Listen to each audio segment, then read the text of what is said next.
Donc je suis à Paris, au CIEP, au Centre international d'études pédagogiques, pour vous présenter des outils que nous avons développés dans le cadre d'un projet européen, accessible gratuitement en ligne, afin d'accompagner les enseignants à acquérir ces compétences en matière de gestion de projet. Je suis Thomas et je travaille au département développement sur le secteur enseignement scolaire. Voilà, donc je vous propose dans un premier temps de poser des questions, soit sur le secteur enseignement supérieur, si vous avez des questions sur la mobilité de l'enseignement supérieur, en particulier pour les lycées avec BTS, soit sur tous les projets de mobilité, de la formation professionnelle, pour les lycées professionnels par exemple, puisque nous avons les deux collègues ici qui ont bien voulu se joindre à nous. Premièrement, alors, pour vous dire ce que c'est que à quoi ça correspond, parce qu'en fait, on a le nouveau Zérali, je ne sais pas si au point. Alors, je vais, sous une diapo, c'est bien expliquer ce qui est exactement le KA1. Ça concerne les mobilités, d'apprentissage. Et par établissement individuellement.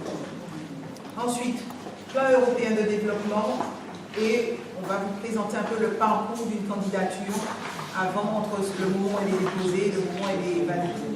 D'accord? Alors, Erasmus+, donc, qui a démarré au 1er janvier de l'année 2014 et va aller jusqu'à 2020. 33 pays participants et une grosse nouveauté des pays partenaires, comme certains pays de la Caraïbe, la Chine, le Japon, certains pays de l'Europe de l'Est, par exemple. Sachant que les relations effectives avec les pays partenaires ne débuteront vraiment en 2016. Sur cette diapo, vous avez les différents modules, donc l'explication entre K1 et K2. Alors, 3 actions clés, la mobilité, la coopération et le soutien aux réformes politiques. Je suis sûre que nous soyons dans une situation de partenariat, non pas d'école, d'établissement scolaire, mais dans le cadre de partenariat transsectoriel, c'est-à-dire qu'une mairie, par exemple, une commune d'agglomération ou une collectivité travaille avec un établissement scolaire, donc le vôtre, et d'autres le vôtre. Caractéristique de ces projets de partenariat stratégique, on a des durées de 2 à 3 ans. Sur le partenariat stratégique, les mobilités ne sont pas d'emblée acquises. Il faut vraiment justifier en quoi des mobilités vont amener une plus-value au projet. Et troisième question, veuillez expliquer comment votre organisme intégrera les compétences et expériences acquises par le personnel participant au projet dans son développement stratégique. Et enfin, votre organisme utilisera-t-il e-twinning en relation avec votre projet de mobilité? Si oui, veuillez décrire comment. Disons que quand on a l'impression qu'on nous demande la même chose dans une même question, et c'est ça qui nous a aidé parce que le guide, on l'avait vraiment à portée de main et tout le monde avec son stabilo essayait de comprendre le mot et la réponse qui allait avec. On est sur le profil des participants. Je propose qu'on se mette par groupe de 2 sur les... Voilà. Alors, on a toutes les questions liées à la logistique, comment seront gérés les aspects pratiques et logistiques du projet, dont je vais parler, comment seront gérés les aspects de gestion, mise en place de conventions, de protocoles d'accord avec les partenariats, les conventions de stage, etc. Donc voilà, pour trouver un partenaire rapidement, l'idéal en fait c'est de créer un tableau de bord très attractif où vous expliquez le nombre de langues que vous ciblez en fait vos critères de recherche et la façon, vous explicitez la façon dont vous souhaitez travailler sur 2 ans. Donc vous précisez l'âge de vos élèves, les langues que vous maîtrisez, si possible une langue en plus que l'anglais, le français, l'anglais, ça peut être un peu d'espagnol, un peu d'allemand ou un peu d'italien, et les thématiques qui vous tiennent à cœur. Moi c'était l'histoire, la géographie, le tourisme, la citoyenneté européenne, le développement durable, la protection de l'environnement, tout ça c'était des thématiques qui me tenaient à cœur, donc je les ai bien mises en avant.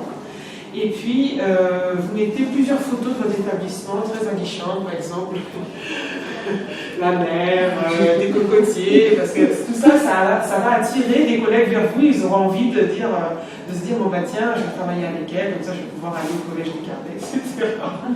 Directement l'assurance et la sécurité dans la mesure où les enseignants qui partent ont une lettre de mission, ils sont donc en travail. Ensuite, deuxième chose, elle accompagne les démarches personnelles, donc elle aide les professeurs, normalement on devrait pouvoir le faire, mais bon, à avoir un visa, à faire leur carte Amélie et à s'inscrire sur Ariane. Donc c'est un projet que j'ai monté en ayant l'expérience de 3 projets que j'avais montés par le passé dans le cadre de Luminus. Donc il s'intitule Local Food Global Change 2014-2050 et il a pour but de rendre l'alimentation locale, biologique ou issue de son jardin, plus attractive auprès des adolescents qui ont tendance à préférer la nourriture importée ou issue des grandes enseignes de l'alimentation, de la restauration rapide mondialisée. Les 4 autres partenaires sont des écoles secondaires aussi, donc 2 collèges, un collège en Angleterre, un collège en Slovaquie, un lycée en Roumanie et un lycée en Italie. Un collège qui regroupe des élèves dont l'ouverture sur l'autre est assez faible. Donc nous avons pris en particulier l'exemple d'un collège du François, dans lequel il y a 2 classes bilingues, anglais et espagnol, mais une grande majorité des élèves vit en vase clos, à peu près 70%, et qui n'ont des élèves qui, pour la plupart, n'ont même pas les moyens de descendre jusqu'au bourg, donc un contexte social très défavorisé. Du cas 1, enseignement scolaire. D'accord? Mobilité d'apprentissage dans l'enseignement scolaire.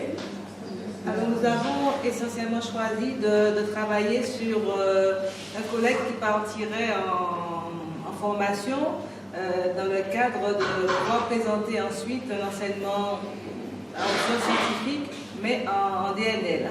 Les compétences ensuite en termes de savoir d'aptitude et de savoir-être. Donc l'importance de respecter et d'appliquer les consignes.